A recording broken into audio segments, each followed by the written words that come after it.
This is a public service announcement. Drugs don't stand a chance against these guys. It's the cartoon all-stars to the rescue.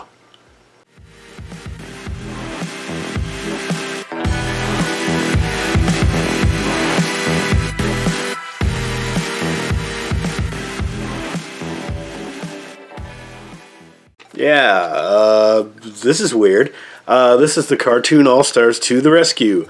This is an anti-drug program starring like Winnie the Pooh, the Smurfs, the Muppet Babies, Garfield, Looney Tunes, the Chipmunks, Alf, Slimer. Okay, this was made in 1990. I don't believe this went straight to video. I do believe this was broadcast on all different networks. This was a collaboration between many different studios. They all got together and they made this anti-drug movie, I guess. Basically what it is, it's a story about kids that get mixed up with drugs.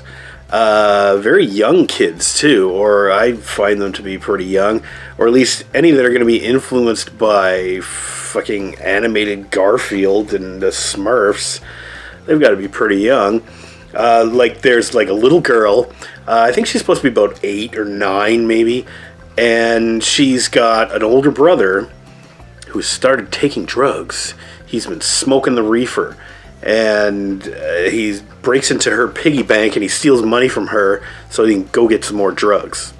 He's doing bad stuff, and the sister tries to steer him away from drugs, and she has all these cartoon heroes that come to help her. And I'm not 100% sure if they're supposed to be like hallucinating all this stuff. Like the picture of Alf comes to life and starts talking and interacting with these kids, and then the Smurfs of course interact, and like Chipmunks, and the Smurfs come out of like a storybook or something like that, and Garfield is like a phone that comes to life and animates and starts talking, and it's a little crazy. It's got Disney characters in there, it's got Muppet characters in there. All these like different studios all came together to bring you this anti-drug thing, and it's kind of ridiculous. Like the older brother, they show him in like cutscenes or whatever, he's like smoking drugs with his friends, and they're all like, come on, this is good stuff, you're gonna try this, you gotta try this. And then within like a week or so, he's already, he's trying crack, or he wants to try crack.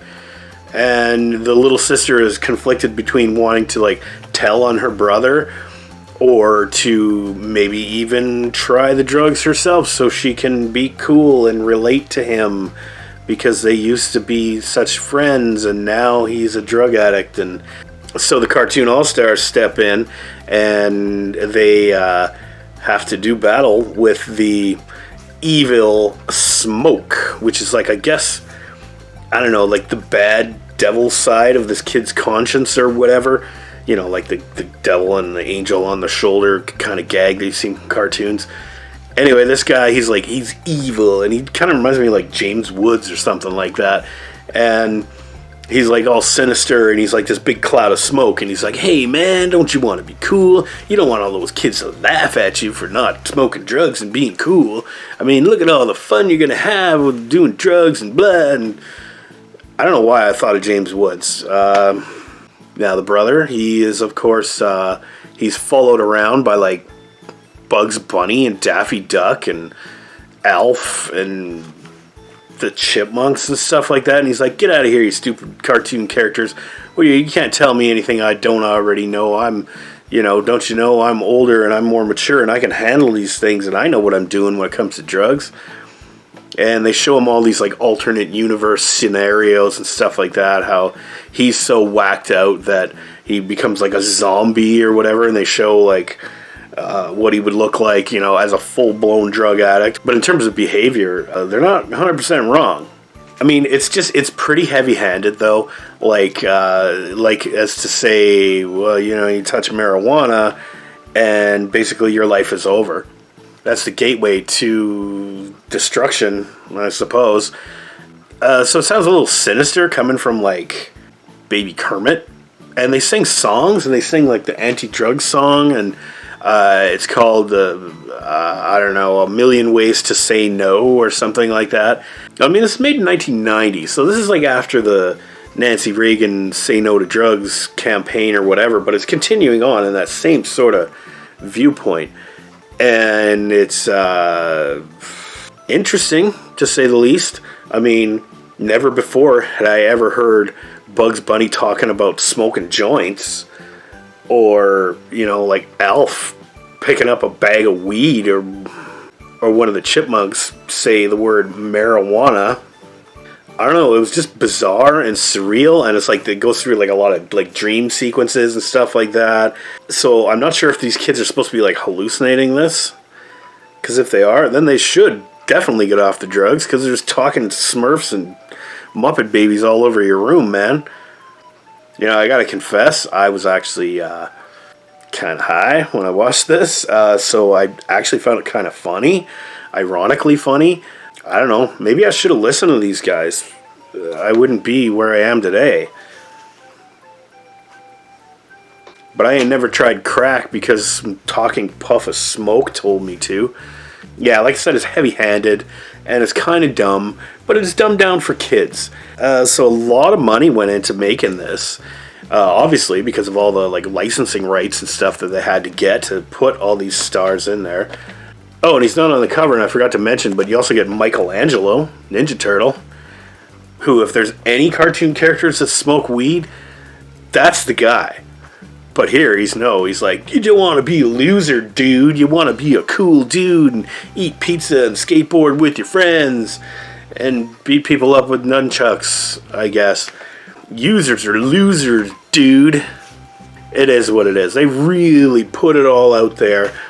And, you know, I guess we'd rather have our kids watching cartoons sitting in front of their TVs like zombies than going out and smoking drugs. And, you know, they don't want them to be marijuana zombies.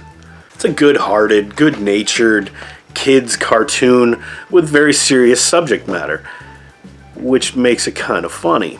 There wasn't a lot of laughs in this. And by what I mean by that is, like, yeah, of course there's little kid jokes and stuff, and there's a little bit of fall-down slapstick humor from the cartoon characters. And I didn't have too much to laugh at here. I mean, Bugs Bunny was Bugs Bunny.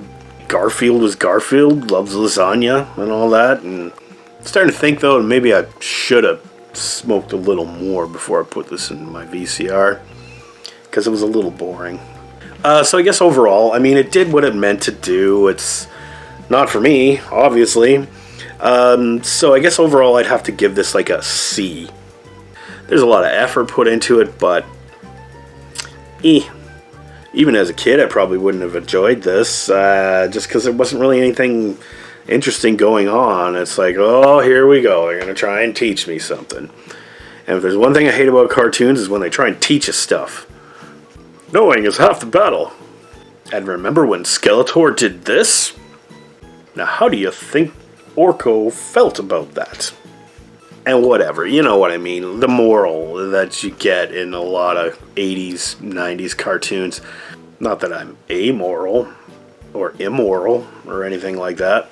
And not that I believe that kids should do drugs, because that's just wrong. I guess it probably hit its target, and a lot of people probably remember this and maybe have fond memories of it.